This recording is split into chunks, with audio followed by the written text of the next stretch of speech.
ओम शांति। आज सद्गुरुवार है। हम सभी के मीठे प्यारे शिव बाबा के भोग का दिन। जैसे कि हम सभी अपने प्यारे शिव बाबा को परम पिता के रूप में याद करते हैं, परम शिक्षक के रूप में हम उससे रोज़ मुरली सुनते हैं और परम सद्गुरु के रूप में हम सभी रोज़ बाबा से वरदान लेते हैं और सतयुग में जाने का बाबा हम सभी को मार्ग दिखाते हैं।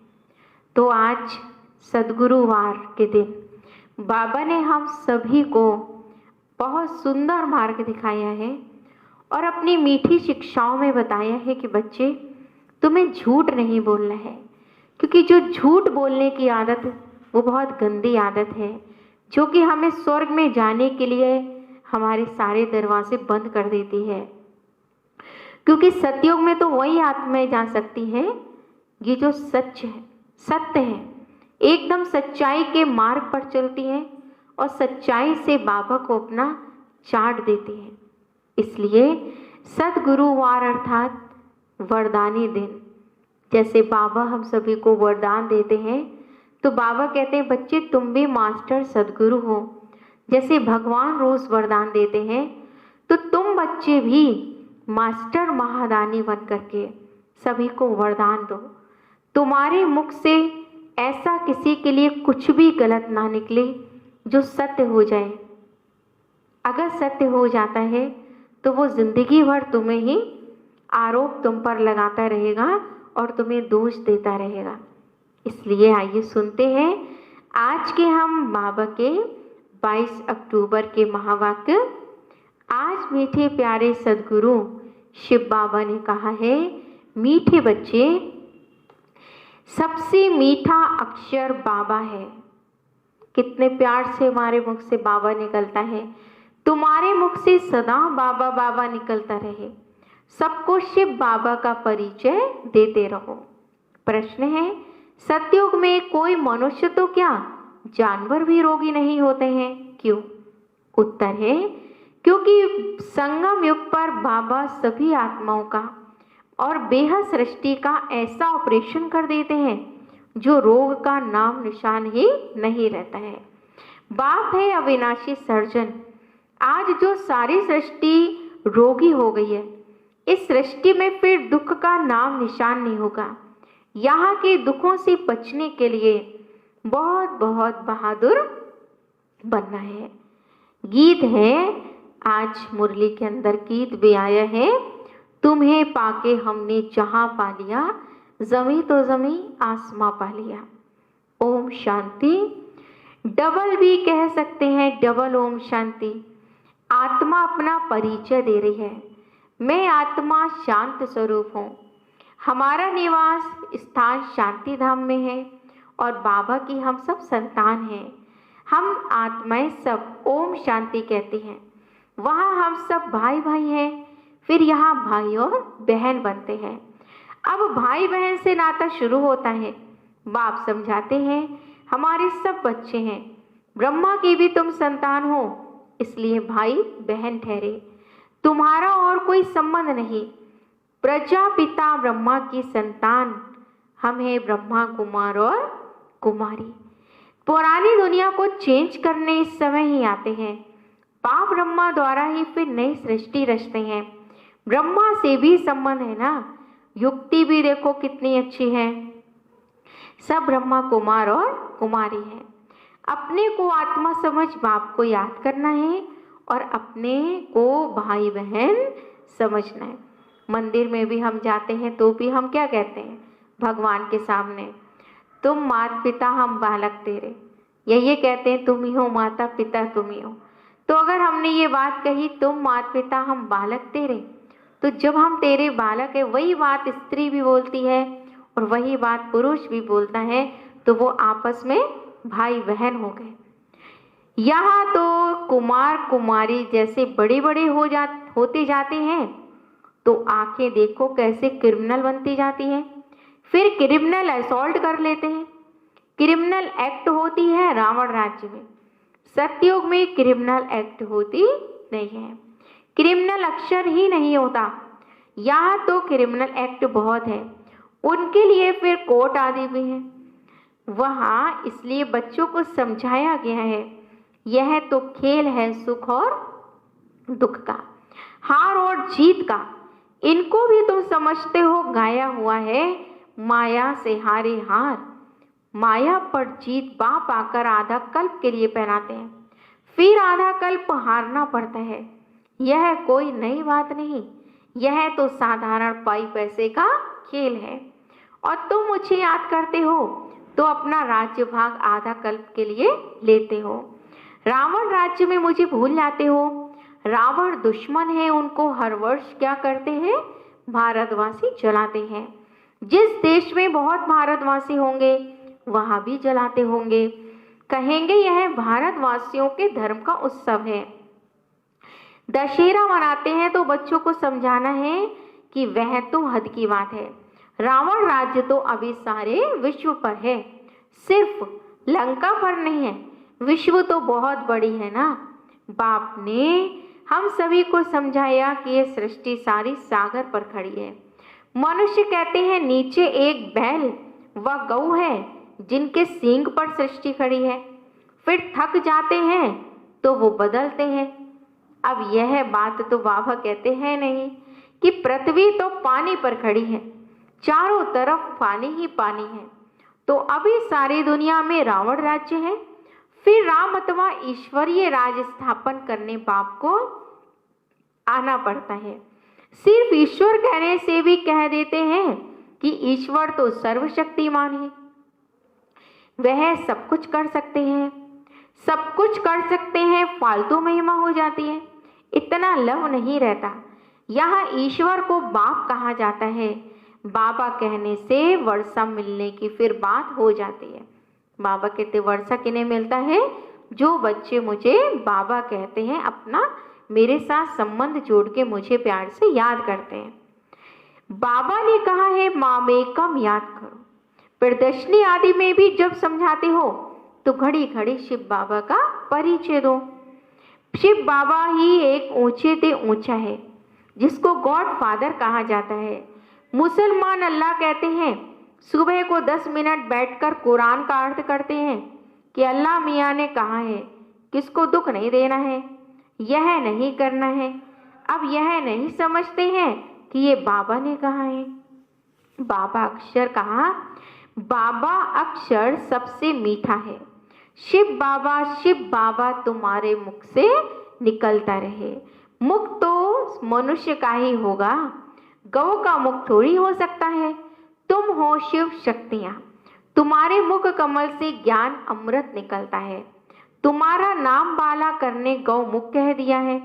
गंगा के लिए ऐसे नहीं कहेंगे, क्योंकि जो इस संसार में बोलने की कला भगवान ने दी है वो सिर्फ एक मनुष्य को ही दी है। तो बाबा कहते कि गौमुख उसको लिए कहा जाता है जिनके मुख से ज्ञान अमृत निकलता है। ज्ञान अमृत पिया फिर विष पी नहीं सकते। अमृत पीने से तुम देवता बनते हो। अब मैं आया हूँ असुरों को देवता बनाने। तुम अभी दैवी संप्रदाय के बन रहे हो। संगम युग कब कैसे होता है यह भी किसी को कुछ भी पता नहीं है। तुम जानते हो हम ब्रह्मा कुमार या पुरुषोत्तम संगम योगी हैं, बाकी जो भी हैं सब कलयुगी हैं। तुम कितने थोड़े हो, झाड़ की भी नॉलेज इस समय तुमको है। झाड़ पहले छोटा होता है और फिर धीरे धीरे वृद्धि को पाता जाता है। कितनी इन्वेंशन निकालते हैं कि बच्चे कम पैदा हों, परंतु नर चाहत कुछ और भय कुछ और की ओर। सबकी मृत्यु तो होनी ही है। अभी फसल बहुत अच्छी होगी, आई बरसात कितना नुकसान कर देती है। नेचुरल कैलेमिटीज अर्थात प्राकृतिक आपदाओं को तो कोई समझ ना सके। कोई बात का ठिकाना थोड़ी है, कहाँ फसल हो और बर्फ के ओले पड़ जाएं तो कितना नुकसान हो पड़ता है।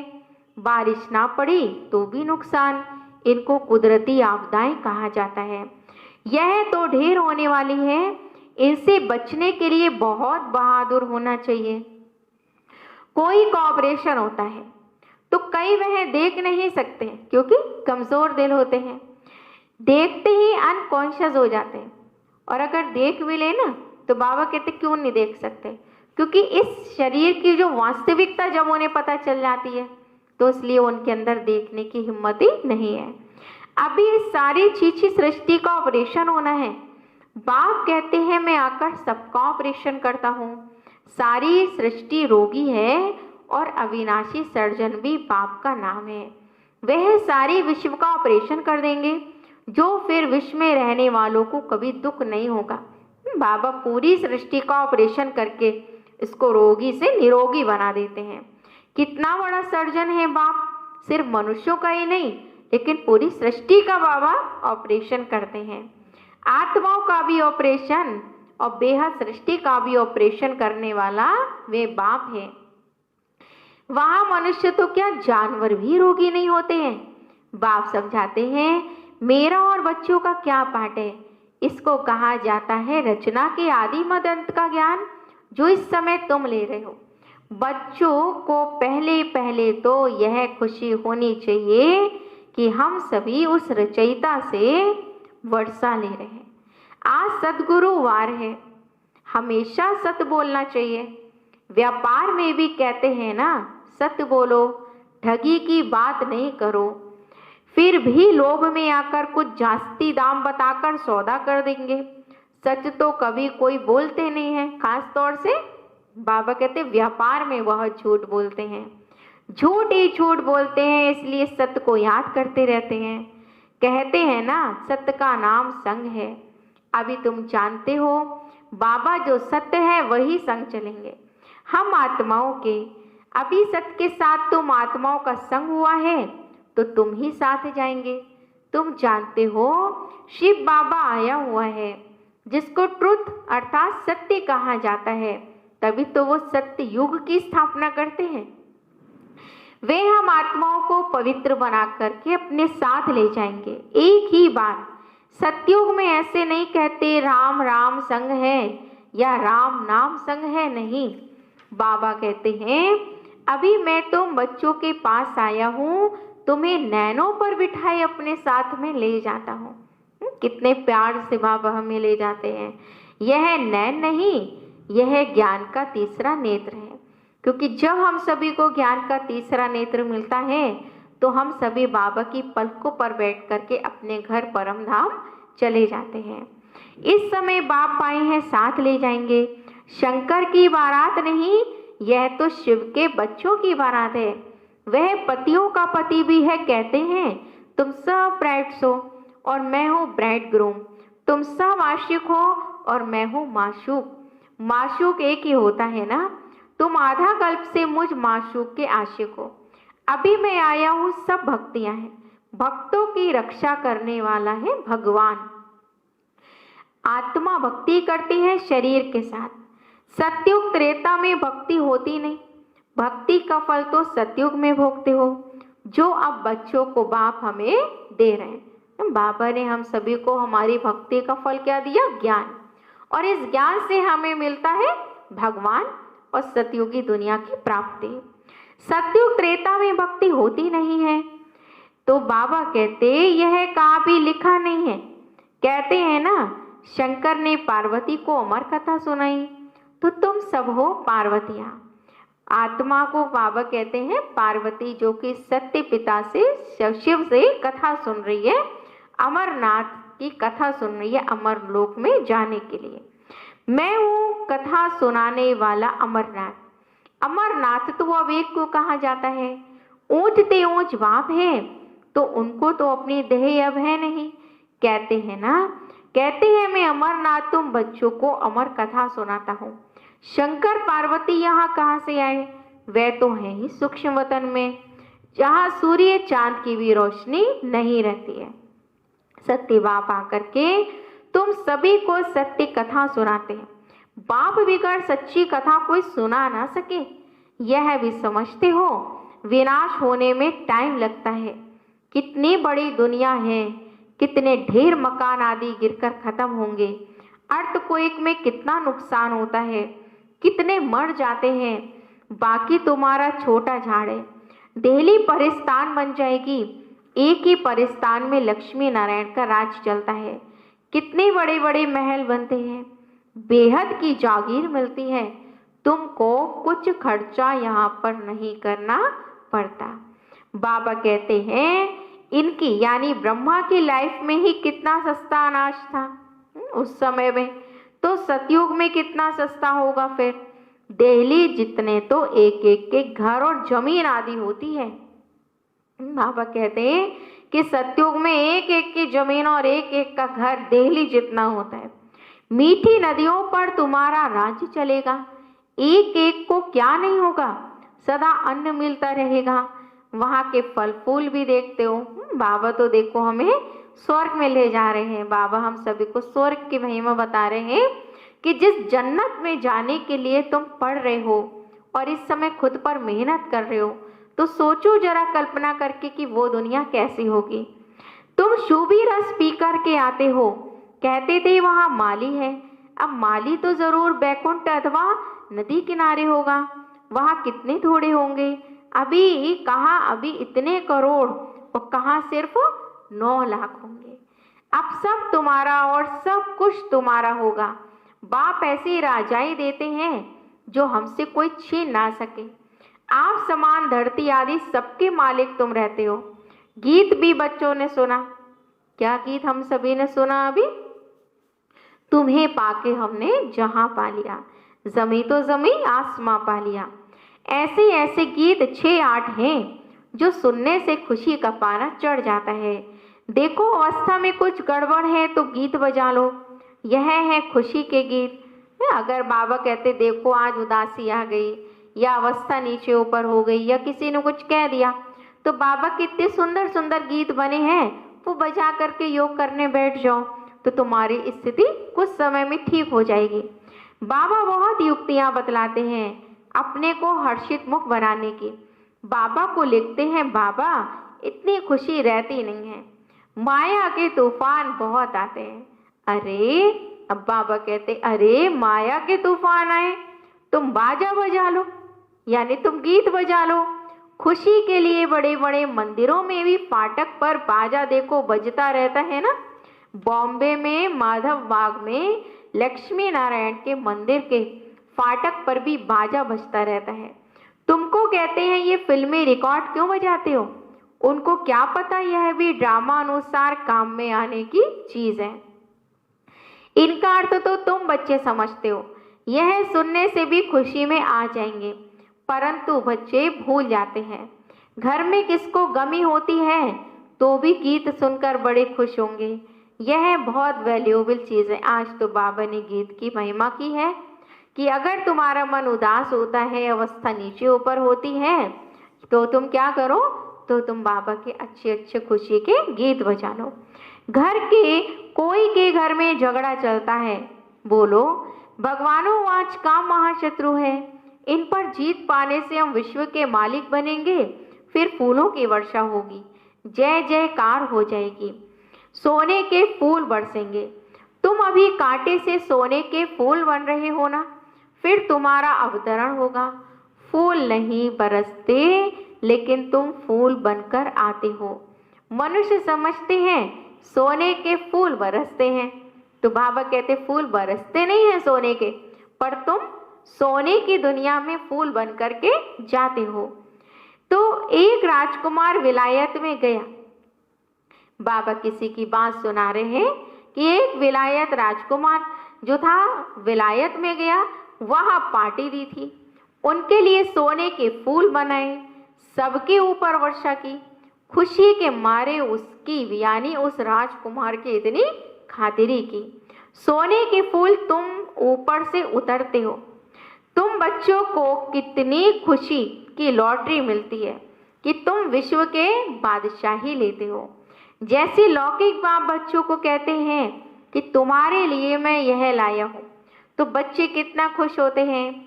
तो बाबा भी कहते तुम्हारे लिए मैं महेश लाया हूँ, तुम वहाँ राज्य करेंगे तो तुम्हें कितनी खुशी होनी चाहिए। कोई को छोटी सौगात देते हैं तो कहते हैं बाबा आप तो हमको विश्व की बादशाही देते हैं, यह सौगात क्या है। अरे शिव बाबा की यादगार साथ रहेगी तो शिव बाबा की भी तुम्हें याद आएगी और तुम पद्मा और तुमको पदम मिल जाएंगे। बाबा कहते हैं कि तुमको वहां जाकर के पदम मिल जाएंगे। अच्छा, मीठे मीठे सिखी लदे बच्चों प्रति माता पिता बाप दादा का याद प्यार और गुड मॉर्निंग। रूहानी बाप की रूहानी बच्चों को नमस्ते। हम रूहानी बच्चों की रूहानी बाप दादा को नमस्ते नमस्ते, गुड मॉर्निंग। शुक्रिया बाबा, शुक्रिया। आज बाबा की मुरली से हम सभी क्या होमवर्क लेंगे और हम सभी क्या पूरे दिन मनन चिंतन करेंगे? पहली पॉइंट है, आज मुख्य सार है मुरली का, सभी ध्यान से सुनेंगे कि सत्य के संग वापस जाना है, इसलिए सच्चा सदा सच्चा होकर रहना है। सत्य के संग में हमें वापस जाना है, इसलिए सदा सच्चा होकर रहना है, कभी भी झूठ नहीं बोलना है। अगर बाबा कहते हैं झूठ बोलने की आदत है तो उसे निकाल दो, और अगर नहीं निकालते तो फिर हम सतयुग में जाने का सपना नहीं देखें। दूसरी पॉइंट है, हम ब्रह्मा बाबा के बच्चे आपस में भाई बहन हैं, इसलिए कोई भी क्रिमिनल एक्ट नहीं करने। ये बात बाबा इसलिए कहते हैं ताकि हम आपस में बहुत पवित्रता से रहें। इसलिए जब ये सोच के चलेंगे कि हम ब्रह्मा बाबा के बच्चे आपस में भाई बहन हैं, तो कोई भी क्रिमिनल एक्ट नहीं हो सकती। भाई बहन और बहन भाई के सिवा और किसी संबंध का भान ना रहे। वरदान है, लोक पसंद सभा की टिकट बुक करने वाले राज्य सिंहासन अधिकारी भव। लोक पसंद सभा की टिकट बुक करने वाले राज्य सिंहासन अधिकारी भव। कितना अच्छा देखिए बाबा ने वरदान दिया। जैसे लोकसभा और राज्यसभा होती है ना, तो ऐसे बाबा कहते हैं तुम्हें भी यहाँ ऐसी टिकट लेनी है जहाँ तुम्हें सब लोग पसंद करें। स्पष्टीकरण वरदान का, कोई भी संकल्प या विचार करते हो तो पहले चेक करो कि ये विचार व संकल्प क्या बाप पसंद है। जो बाप पसंद है वह लोग पसंद स्वतः बन जाते हैं। यदि किसी भी संकल्प में स्वार्थ है तो मन पसंद कहेंगे, और विश्व कल्याणार्थ है तो लोग पसंद व प्रभु पसंद कहेंगे। लोग पसंद सभा के मेंबर बनना अर्थात लॉ एंड ऑर्डर का राज अधिकार व राज्य सिंहासन प्राप्त कर लेना। तो हम सभी को क्या बनना है? लोग पसंद। स्लोगन है, परमात्मा साथ का अनुभव करो तो सब कुछ सहज अनुभव करते हुए सेफ रहेंगे। परमात्मा साथ का अनुभव करो तो सब कुछ सहज अनुभव करते हुए सेफ रहेंगे। अच्छा, ओम शांति।